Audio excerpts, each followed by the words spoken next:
ñu ngi koy sant di leen di ko gërëm bu baax a baax ainsi que tous les sponsors alors ci kanam tuuti incha allah bu leen fàtte dinañ ànd ak Doudou Wade nekk militant parti démocratique sénégalais ancien député moo nar a nekk suñu gan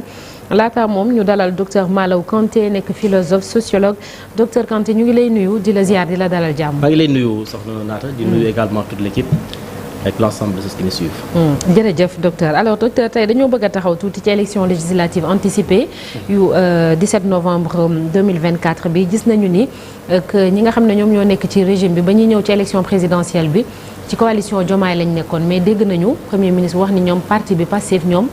dong ñoom ñooy dem maintenant de l'autre côté il y a l'opposition nga xam ne dañuy jéem a àndandoo ngir faire face ba ñu gis ay yenn alliance yoo xamante ni peut-être il y a quelques semaines voire quelques mois doonuñu woon xalaat sax lu ni mel dina am muy dëggal li ñuy wax ci politique il faut jamais dire jamais.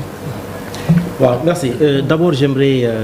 rendre hommage au professeur Amadou Mahtar Mbow nga xamante ni c'est un doyen. donc maa ngi koy jaale vraiment toute la communauté intellectuelle mais également toute la communauté sénégalaise ci taxawaay bi nga xamante ni amoon na ko ci biir réew mi. bon xam naa je vais en profiter rek pour faire un petit plaidoyer parce que malheureusement suñu intellectuels yi ak suñu homme de valeur yi malheureusement du ñu leen jàngale fi suñu réew te loolu aussi bon booy xool problème la boo xamante ni je peux dire que yàgg na effectivement ci réew mi donc autorités yi vraiment bu ci mënee gën a mën a bàyyi xel donc gën a taxaw ci loolu tey jii boo génnee boo laajtee kuy Amadou Mahtar Mbow très peu d'étudiants ou même je parle même pas de citoyens simples mais d'étudiants ou d'élèves sont capables de te dire exactement dayoom wala mooy kan exactement donc lu mel noonu vraiment bu ci mënee bàyyi xel gën a jàngale nos personnages au niveau des écoles alors li ngay wax ni par rapport aux questions enfin je pense qu'il y a 2-3 questions posées ensemble bon mën nañu ne am na mbetteel mais également il y a pas de surprise parce que malheureusement depuis pratiquement les années 2000 on voit quand même qu'au Sénégal amatul idéologie donc il y a plus d'idéologie avant les gens ils se rassemblaient vraiment sur à partir effectivement d'une idéologie donc moo xam ndax ay socialisme libéralisme ou c'est des libéraux mais malheureusement depuis quelque temps il y a plus cela donc c'est un petit peu un mélange boo xamante ni li ko lal du dara lu intérêt voilà donc bu ñu demee ba toll ci période ci phase bi donc en fait dama naan malheureusement tout est possible ci recomposition politique effectivement bu ñu toll boo xoolee sax alliance yi am c'est vrai que d'un côté am na lu ci xaw nirool tuuti retour au bercail boo xoolee ku si mel ne PDS bu ne mi ngi lié ak APR ak réew mi bon mën nañu ne d'un côté am na un petit peu c'est la famille libérale voilà un désir de retrouvailles en tout cas d'une certaine façon entre libéraux mais boo jëlee aussi benn côté bi par rapport aux socialistes mel na Amadou Ba boo ko jëlee ak parti socialiste également mën nañ def jàngat bu mel noonu parce que booy xool Amadou Ba également dès le début c'était quelqu'un boo xamante ni il était dans le parti socialiste donc fa la commencé ensuite dugg ci mouvement libéral bi donc côté boobu mën na am tuuti mën nañ ne envie ou désir effectivement de retourner effectivement à la case de départ mais malheureusement booy xool li ko lal alliance yooyu yëpp en réalité c'est pas des alliances idéologiques je pense que c'est des alliances d'intérêt et loolu à long terme ça peut souvent mal finir donc de toute façon mooy waral sax d'ailleurs coalition yi malheureusement dans ce pays du yàgg parce que dañuy ànd mais au fond au bout de quelques mois ou de quelques périodes ñu séparé wu parce que simplement mais par exemple Benno Bokk Yaakaar a même réussi ça depuis Macky Sall bi mu ñëwee au pouvoir dajale na benn coalition bu hétéroclite au début mais il a su maintenir cette coalition ba mu fiy jógee. waaw loolu c'est une exception quand même li ko Macky Sall effectivement réussir exception la bon certainement chacun aussi a trouvé son compte disons si Benno Bokk Yaakaar. C'est plus facile quand on est au pouvoir c'est plus facile quand on est au pouvoir. oui c'est plus facile d'une certaine façon quand on est au pouvoir mais idéologie en tant que telle malheureusement moo amatul sur mën nañu ne dans le paysage politique sénégalais depuis pratiquement les années 2000 donc comme ni ma ko waxee tout à l'heure xëy na bu njëkk on avait des hommes politiques qui étaient effectivement des hommes politiques de principe ce qu'on appelle même les principistes. Bon ñoo xamante ni bu ñuy dox ci wàllu idéologie la ñuy dox wala bu ñuy def ay alliance wàllu idéologie la. lu si mel ne ay kaw Majmout Diop. lu ci mel ne ay ñoom Cheikh Anta Diop d'une certaine façon ku si mel ne Mamadou Dia mais malheureusement homme politique yooyu aujourd'hui pratiquement mën nañu ne c'est mais loolu incongruité c'est presque inexistant dans le paysage. loolu incongruité la wala jamono mooy dox parti yi politiciens yi bëgg a adapté wu. bon du jamono mooy dox mais c'est parce que aussi politique ni ñu koy gisee la effectivement fi Sénégal malheureusement tey jii boo demee dans beaucoup de pays au monde boo jëlee pays mel na France aujourd'hui les ba tey mouvance idéologique ngi am donc on sent que certains sont effectivement des socialistes d'autres sont des libéraux boo demee États-Unis également on a un petit peu ça donc vous avez les républicains vous avez également donc les démocrates mais Sénégal malheureusement. est-ce que c'est pas parce que intérêt personnel moom moo leen gën a ñor que intérêt commun. Oui sans doute donc am na la question effectivement de l'intérêt personnel mais également nit ñi dañu xamatul aussi fu ñuy taxaw exactement ci justement ci wàllu politique boo xoolee bu njëkk y avait des écoles politiques ici au Sénégal ku si mel ne Senghor ak yooyu on formait effectivement des jeunes ñu boo demoon à l'université à l'époque da ngay dugg ci benn courant de pensée par idéologie ou par principe comme je disais encore une fois nos hommes politiques étaient des principistes te loolu malheureusement aujourd'hui c'est presque bon y en a plus donc déggatuma sax kenn koo xamante ni mais ñaari cas de figure yooyu l'intérêt stratégique aussi daf ci yokku est-ce que c'est pas par stratégie quand on sait que en politique on addition maanaam signe bi nga xamee ni mooy am solo bi c'est l'addition pas la soustraction. Bon on peut parler d'intérêt mais am na yenn alliance yoo xamante ni entre libéral ak socialiste ku xam ñaari idéologie yooyu ngay xam ni c'est pas possible d'une certaine façon donc li ko mën a laal rek mooy c'est un jeu d'intérêt soxla nga xaalis wala bëgg nga poste effectivement nga négocier avec le pouvoir ñu jox la poste bi. est-ce que bu ñu taxawee tuuti te juste rek voilà. te malheureusement loolu ñun Sénégal amoon nañ ci vraiment benn culture bu développée boo jëlee avant même amoon nañ fi sax d'autres courants en dehors du socialisme et du marxisme Macky Sall ci boppam c'était un marxiste Amadou Ba c'était un socialiste après il est devenu libéral nga jël effectivement ku mel ne Abdoulaye Wade c'était un socialiste kooku ñëpp xamoon nañu ko Abdoulaye Wade bu muy nekk Kébémer il était là-bas en tant que socialiste bon maintenant quand il a perdu là-bas les municipales si la mujj changé dugg effectivement ci biir parti socialiste. Est-ce que je suis optimiste est-ce que recomposition bi c'est pas annonciateur quand même d'une reconfiguration boo xam ne mën na tegu ci idéologie. Parce que bu ñu considérer ni cycle la xëy na cycle jeu d'intérêt yi peut-être jeex na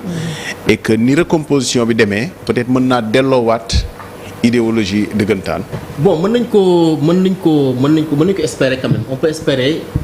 delluwaat ci idéologie d'autant plus que population bi aussi citoyens yi. ñu ngi gën a yeewu léegi ñoom ci wàllu yooyu maanaam ci loo xamante ni moo jëm ci wàllu principe. tey jii Sénégal bu ñu xamee ni yow nitu intérêt nga pratiquement kenn du la voter te yaakaar naa ni le peuple sénégalais aujourd'hui am na des têtes yoo xamante ni je vais pas citer de nom mais ils ont mis des cochers là-dessus donc ñooñu fooguma ndax peuple bi daañu leen voter parce que njort nañu si ñoom que ni c'est des hommes d'intérêt que seen intérêt kese effectivement moo leen fi toogal boo gisee Pastef gagné élection yi parce que dafa am lu mu oote. Bon moo xam ndax ça existe ou ça n'existe pas kooku c'est un autre débat mais au moins oote na benn idéologie oote na benn ngëm-ngëm oote na effectivement benn engagement te bëgg na Sénégalais yi topp ko effectivement si ngëm-ngëm boobu ak si engagement boobu. loolu moo tax sax ay jeunes Sénégalais dem ba pare pour yëkkati un parti teg ko au pouvoir loolu effectivement ci wàllu ngëm-ngëm la donc je pense que effectivement on peut espérer que d'ici quelques années ou à l'avenir effectivement ñu dellu ci wàllu idéologie ñu dellu effectivement ci wàllu ngëm-ngëm ci wàllu politique te loolu mi ngi am ba léegi parce que ay jeunes bu ñu deewee fii xam nga ku dem ba pare pour sacrifier sa bakkan yow pare woo pour xaar intérêt ci nguur googu ngëm-ngëm ngay demee donc mën nañu espérer d'ici quelques années on va dire ou à l'avenir ñu am effectivement une certaine renaissance de l'idéologie ici au Sénégal. Mais loolu ça passe inéluctablement par l'élimination des hommes considérés comme étant des hommes sans foi ni loi, donc des hommes d'intérêt sans valeur, qui ne sont pas effectivement des principistes comme je disais encore une fois. Mais loolu pour rester ci benn relance rek ci li mu wax nii léegi par exemple. Suñu considérer la coalition qui a amené le chef de l'État au pouvoir c'est une coalition boo xamee ni il y avait des gens hétéroclite comme tu dis ñoo xamee ni ñu ngi woon sax ci régime bi nga xamee ni moom la ñu fi jëlee ñu bari ñoom ñoo fa daje. Mais peut-être qu'on peut dire que peut-être coalition boobu ne moom moo ko yóbbu au pouvoir mais ils sont allés avec cette coalition des gens yoo xamee ni bokkuñu idéologie bokkuñu gëm-gëm mais même le PDS était dans cette alliance. Oui effectivement on peut mën na ci def effectivement lecture boobu mais boo xoolee soubassement bi c'est-à-dire que fondement bi li lal cette alliance ou cette adhésion vers le mouvement PASTEF mooy effectivement li may wax léegi mooy li PASTEF jëmmal parce que boo xoolee ñooñu ñëwuñu ak seen courant ñëwuñu ak seen idéologie mais dañ ñëw soutenir Ousmane Sonko li mu doon woote effectivement donc si ngëm-ngëm boobu effectivement lañ ñëw dugg te gëm naa ni jeunes yi aussi bu ñu demee ba gis ni PASTEF aussi day def ay calcul ou des combines pour ne pas dire des combinaisons politiques comme les autres bu yàggee ngëm-ngëm boobu day dem ba disparaître te bu disparaître li jëlee Macky Sall effectivement. mais est-ce que loolu est-ce que mais fii ak ñoom it aussi ñu ngi dëggal loolu. que ni effectivement am nañu ngëm-ngëm am nañu lu ñuy oote dëgg la waxuñu libéralisme waxuñu socialisme ils ont parlé de PASTEF mais ils ont parlé de patriotisme mais également dañ ciy déggee c'est vrai que c'est un parti qui booy xool ils sont beaucoup plus proches des gauchistes. su ni ñuy doxalee. socialisme la ñu xaw gën a jege mais ootuwuñu ba tey socialisme ils ont appelé à quelque chose de nouveau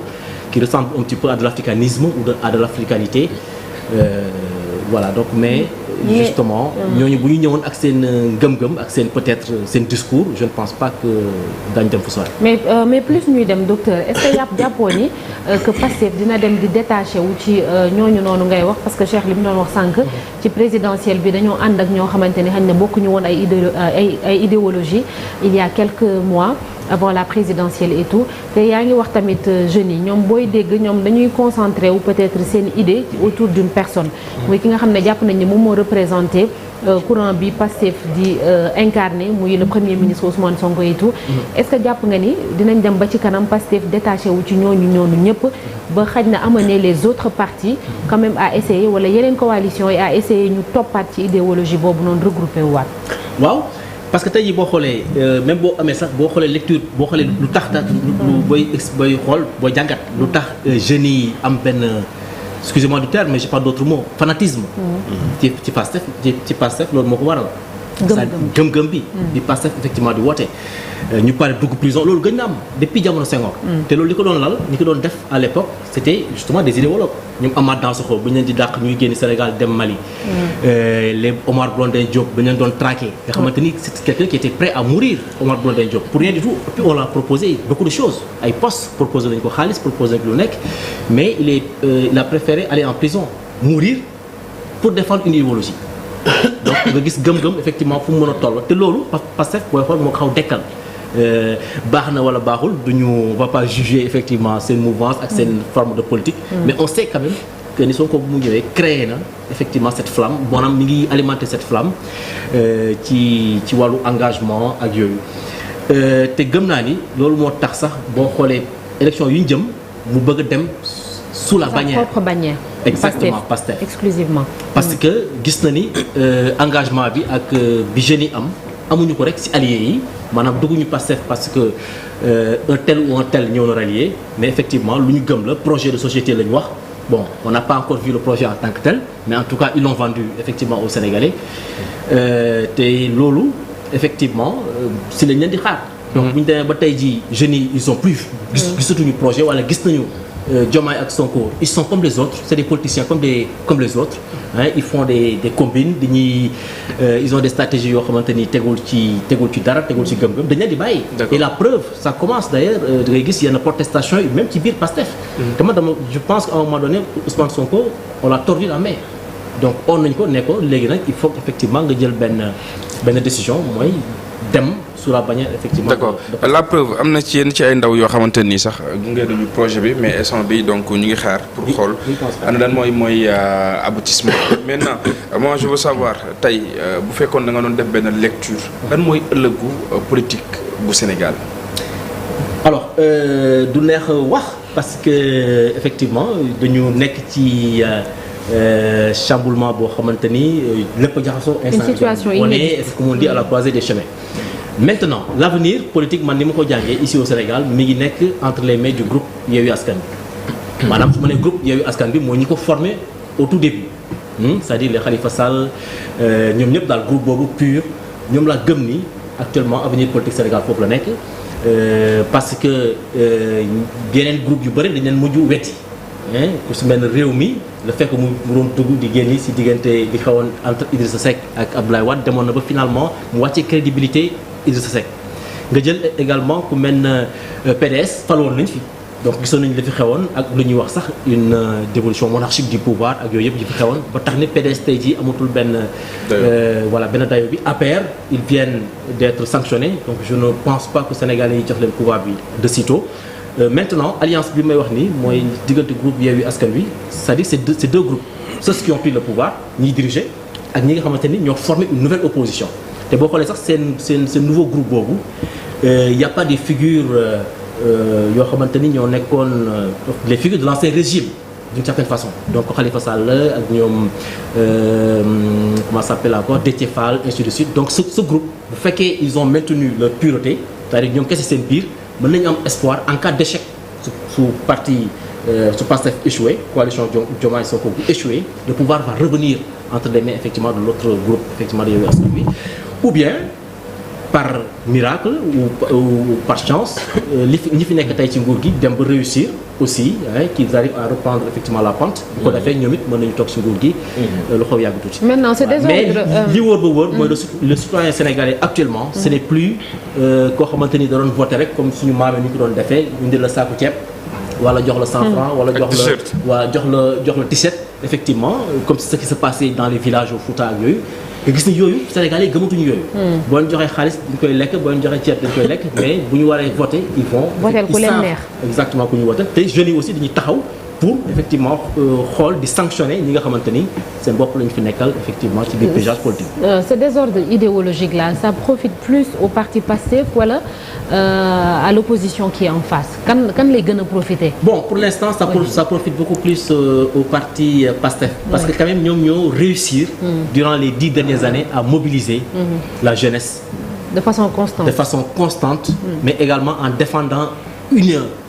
idée voilà une idéologie boo xamante ni bien que c'est pas clairement défini bon on parle de patriotisme bien sûr le don de soi mais voilà le don de soi effectivement don de soi pour la patrie nga gis ni tey jii malheureusement ñoom kese la ñu xaw a gis ñu xaw a nekk ci benn constance et c'est un peu dommage parce que amoon nañu fi effectivement idéologie yàgg na am Sénégal boo gisee Sénégal politique neexoon politiciens yi amoon gëdd amoon aussi dayo bu ñuy wax ñu ngi doon wax léegi le professeur Amadou Matar Mbow mais loolu la ñooñu c'était effectivement c'était des hommes de valeur donc des principistes comme je disais encore une fois imaginez-vous soxna Naata nga dem nga gis politicien bu démissionné Amadou Matar Mbow il a été le premier à faire ça Sénégal est-ce que gis nga homme politique buy démissionné culture boobu pratiquement amuñu ko parce que laluwul ci idéologie mi ngi lalu rek ci intérêt ñaata laa mën a am à la fin du mois ou quel poste je peux avoir ci loolu la lalu te loolu les jeunes sont en train de combattre cela man mooy vraiment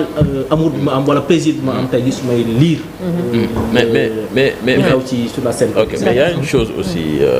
loo xam ne aussi dafa def preuve am ci histoire politique Sénégal muy les larges coalitions de l'opposition xam nga Abdou Diouf bu muy daanu je pense que boobu la ñu taxawaloon FRTE contre moom parce que boobu ils avaient l'opposition s'était fédérée ñoo xam ne bokkuñ idéologie ñoom ñëpp daje seen biir et c'est ça qui a conduit au départ de Abdou Diouf Ablaye Wade aussi c'est pareil bu muy jeexal régime am la carrément fédéré l'opposition boobu tamit ñoo xam ne bokkuñ idéologie ñoom ñëpp daje et ci noonu la ñu élire Macky Sall bi mu demee deuxième tour avec un très gros score parce qu'il y a eu cette fédération de l'opposition encore les forces qu'on fédère et là aussi pouvoir bi mi ngi door a commencer mais on s'inquiète on se dit c'est vrai il y a l'idéologie mais aussi ñi ngi fédérer ay forces yoo xam ni dañoo disperser woon est-ce que ça aussi c'est pas un risque c'est pas oui juste oui on peut le dire mën nañu am effectivement lecture boobu mais booy xool coalition yi daan am fii Sénégal en général li ko doon lal mooy contexte bi ak circonstance bi boo jëlee en 2000 man dama naan on n'a pas élu Abdoulaye Wade on voulait que Diouf quitte le pouvoir à chaque fois donc c'était effectivement un président chaque fois c'est comme ça oui malheureusement c'est un peu ça on n'a pas élu un président donc il fallait démettre quelqu'un et pour le démettre justement comme on dit tous les moyens étaient bons donc loolu moo xewoon en 2000 malheureusement nga gis ni force yi ñëw doy sax moo taxoon boo xoolee à l'époque il y avait un professeur Ousseynou Kane qui avait écrit un article d'ailleurs yax suma jumul à l'époque intitulé Abdoulaye Wade un président par défaut ou même je pense que c'était Sidy Lamine exactement qui l'avait écrit un président par défaut mais c'est malheureusement situation yooyu ñoo continué ba en 2012 bu ñu élire Macky Sall également les gens en avaient d'une certaine façon marre du président Abdoulaye Wade donc il fallait justement le démettre lui aussi donc ñu fal Macky Sall ñu bëri d'ailleurs ci coalition bi loolu ñu wax te boo xoolee sax dès le début certains ont quitté effectivement très vite justement le camp du pouvoir alors exception bi xaw bi am tuuti en 2024 bu fekkee mën naa ko wax exception mooy 2024 bi booy xool quand même dafa mel ne en tout cas les gens savaient d'emblée pour qui voter d'une certaine façon xam nañu effectivement on voulait pas de Wade on voulait pas de Macky ou bien sanctionner le régime oui sanctionner le régime oui justement sanctionner le régime mais boo xoolee c'est nu ñu ko defee da nga gis ni c'était quand même un choix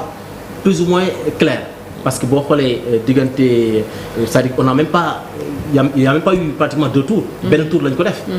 te boo xoolee yenn parti ils se sont retrouvés avec 1% ni 2% 3% moo lay wan ni effectivement mais jàpp ne Sénégal noonu la fas yéene wooyee mécanisme boobu c'est-à-dire jéem a démettre carrément ki nga xam ne moom moo nekk au pouvoir à chaque fois bu ñu amoon élection bon c'est un peu dommage parce que nag lu ñuy wax li il y a souvent ce qu'on appelle un vote par frustration te malheureusement loolu moo xaw ëpp fii dans nos pays on vote souvent parce qu'on est frustré donc wala on est contre effectivement quelqu'un li mu lay wax nii mais li ma gëm mooy effectivement de plus en plus on part quand même dans une dynamique boo xamante ni de plus en plus on aura des mouvements idéologiques su ma nee idéologie nag dafa yaatu parce que n'oubliez pas qu'on avait même des partis d'obédience islamique pour ne pas dire islamiste quoi parce que islamisme est un terme voilà plus ou moins péjoratif mais d'obédience on va dire islamique boo ko jëlee lu mel ne Cheikh Ahmed Tidiane Sy bien que ootuwul woon islamisme pur et dur mais quand même d'une certaine façon on sait que c'était un parti qui s'inspirait effectivement de l'islam boo jëlee exactement FSD/BJ Abdoulaye Dièye boo jëlee PVD bu Sëñ Mouhamadou Kara qui s'inspire du mouridisme quand on parle de mouridisme on est effectivement dans l'islam donc mën nañu dem de plus en plus dans des courants idéologiques bien que Sénégal ni mu tëddee on parle c'est vrai de laïcité mais notre laïcité n'est pas anti-religieuse contrairement à la laïcité sénégalaise, à la laïcité française, qui est une laïcité anti-religieuse. Donc en France, on interdit tout séparation ce qui est nette de l'Église et de la République. Et de la République, très bien. Donc laïcité, mais bon, du aussi dañuy dem ci forme de laïcité religieuse pure et dure, comme di xew au Liban. Boo demee Liban, c'est vraiment une laïcité basée ce qu'on appelle basé sur la confession. Mais boo jëlee tey jii mais ñooñu sax on peut dire que c'est une situation exceptionnelle puisque le premier ministre est toujours chrétien. Non, le président est toujours chrétien. Le premier ministre sunnite. Président de l'Assemblée bi c'est toujours un chiite. Après le reste c'est réparti entre les druzes, les maronites, etc. Donc yooyu laïcité la. D'ailleurs sax mooy seul pays enfin l'un des rares pays boo xamante ni tu peux être musulman après nga changer nekk chrétien et ainsi de suite te gis naa ne Sénégal de plus en plus jeunes yi ni mu leen gisee ak yeewu bu ñu am ak aussi engagement bu ñu am passion bu ñu am bii nii c'est vraiment nouveau depuis les années 80 bi ñoom Omar Blondin Diop de ak yooyu façon yooyu ak bon je vais pas citer peut-être d'autres cas beaucoup plus extrêmes mais ak li jotoon xew booy xool ci l'histoire politique du Sénégal mën nañu ne Pastef dundal na un certain côté boobu am na engagement bu bees te du Pastef kese de plus en plus de jeunes commencent aujourd'hui à